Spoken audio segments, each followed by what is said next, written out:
Alrighty, welcome gentlemen to the Week 6 Fantasy Football recap of the Degenerates Fantasy Football League. We're going to jump right into it. First matchup we've got is Hayden and the Cowpokes versus Eli's Willy Wonka and the Sex Factory. The Pokes caught a tough break this week as they would have 5 players with a bye week.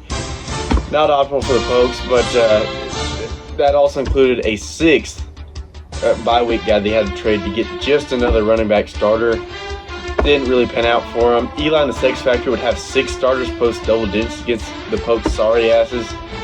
The big winner being Arizona's Kyler Murray, who had 33 fantasy points in the Cardinals' 23-point fucking victory over Cleveland. He threw for 229 yards on 20 completions, 4 fucking touchdowns. Everything just went wrong for the Pokes this week as they would hold the L, going down 66-95.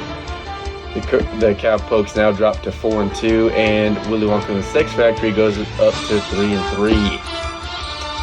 Next off, we're gonna have Marcus and Big Red and Jordan the Cool Arrows, who would be, wow, maybe the tightest matchup of the entire fucking season. Derek Carr and Joe Mixon for Big Red would combine for 45 points for Big Red. Sam Darnold, Leonard Fournette, and Rhamondre Stevenson would combine for 51 points for the Cool Arrows, as we would get our first tie of the season. We got a tie at 83-83. Emmanuel Sanders would just not quite do enough for the Cool Arrows going into Monday night.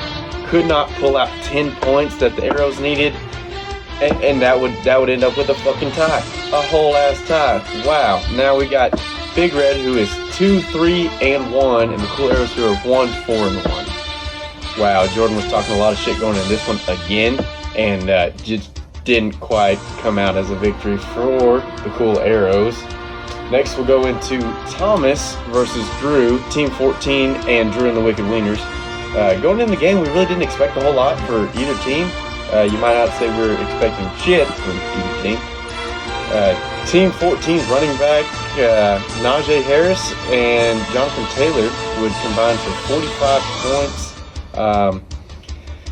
18 and 27 respectively, which would not be enough for the Wieners, or excuse me, for Team 14. Drew had a monster week out of wide receiver CeeDee Lamb, who would post 149 receiving yards, 2 touchdowns, and 1, which would be the game winner for the Dallas Cowboys in their overtime win that went 35-29.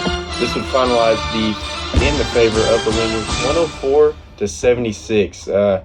Shout out to them boys, pulling it out again for another team in the fantasy league this week. Team 14 now drops 2-4. The Wicked Wieners go up. They go up 3-3. Next off, we've got Randy Annapolis versus Martine and the Glizzy Goblins. This was a low-scoring affair, as there were 11 starters between both teams that it would only post single digits. DeAndre Hopkins from Arizona would catch 2 touchdown passes for Randy Annapolis, 1 of 13 yards and 1 of 9 yards. Mark would suffer from a week similar to the Cowpokes, where he had just not a lot of starters, or not a lot of activity out of his bench, which lead his starters to not really pull out for him. Randy missed the start of Ben Roethlisberger, who might have started another 5 for him, as he threw for 229 yards and a touchdown in Pittsburgh's win, 23-20. Over the Seahawks, who are lacking Russell Wilson, that sucks for Drew again, but Randy Annapolis is now going to go to 2-4. The Glizzy Goblins are 3-3 in a 58-55 affair that was pretty damn lackluster.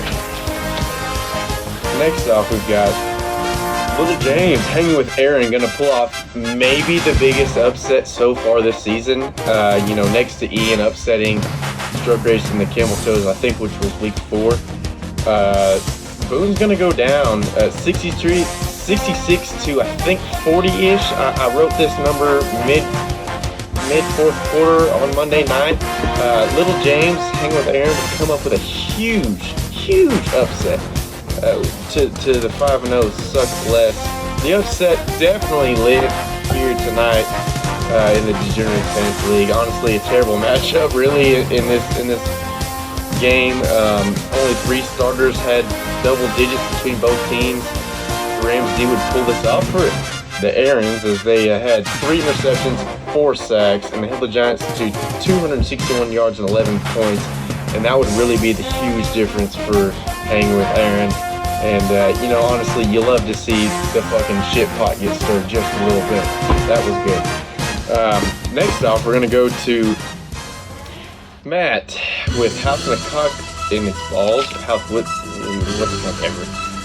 And Colson and Spider 2 Live Banana. Tom Brady and Antonio Brown would not be just enough for House with Cock in its balls in Tampa's 28-22 win over Philly. Carson Wentz did throw for 223 yards and 2 touchdowns, and Cincinnati's defense would bring 1 sack and 1 interception. That would bring big numbers for the Spiders. A big play coming out of linebacker Logan Wilson from Cincy in that 34-11 win over Detroit. Yeah.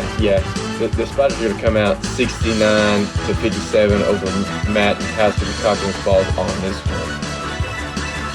Next matchup we've got is Gavin's John Johnson's Johnson versus Ryder and the Washington Foreskins. The Foreskins Dalvin Cook of Minnesota had a huge week as he rushed for 140 yards and a touchdown from 16 yards out against the Panthers, posting a 20 number for the Skins. This wouldn't be enough for the Skins as Johnson's Derrick Henry would post at least 24. I don't know what he finished up with Monday night because I finished writing my stats before then, but he had at least 2 rushing touchdowns. One of them a 76-yard breakaway run versus Buffalo on Monday night. That Monday night matchup would decide, I think, 4 matchups this week. Pretty good one though, as Gavin comes out on top 94-83. He's going to go to 4-2. Ryder's going to drop down to now 1-5. Next matchup we've got is Lance and Mr. Bitches versus Hunter Harrell's the Moose Knuckle Mountaineers. Mr. Bitches this week completely whiffs on the starter Jalen Waddle, he caught for 2 touchdowns, scored 19 fantasy points, but even that would not be enough for Mr. Bitches. Dak Prescott would drop 32 for the Mountaineers as he tossed for 445 fucking yards and 3 touchdowns Sunday afternoon. The Nears would get 15 points out of Cortland Sutton of Denver, who caught for 94 yards and a touchdown in Denver's 24-34 loss to Vegas on Sunday. Mr. Bitches now moves to 3-3, and Hunter and the Moose Knuckle Mountaineers move to 4-2. Next one we've got is Cody and Stroker Ace and Camel Toes versus Isaiah Salad Asses. This was kind of a lopsided affair where Camel Toes, they had a pretty big week out of Adam Thielen, who got for 126 yards and a touchdown, and Josh Allen, as midway through the 4th quarter Monday night, had 283 yards and 3 passing TDs. Pretty big. Not enough for the Salad Asses. The Salad Asses would have a big performance out of Matthew Stafford, who would throw for 251 yards, 4 fucking touchdowns in the Rams win against big win over the Giants. I think that ended up 34-38-11, along with 5 other starters who would have that close double digits, running it up on the Camel Toes. Salad Asses go 138-82, and both teams are now going to move to 4-2. Next one we've got, and last one we've got, is going to be Ian's What the Fuck Were You Thinking versus Big James Tight Ends. Ian's What the Fuck Were You Thinking would get another big week out of Kirk Cousins, who threw for 373 fucking yards and 3 touchdowns. I didn't think Minnesota was going to be that good this week or year, or none of that, but Cousins continues to perform for What the Fuck.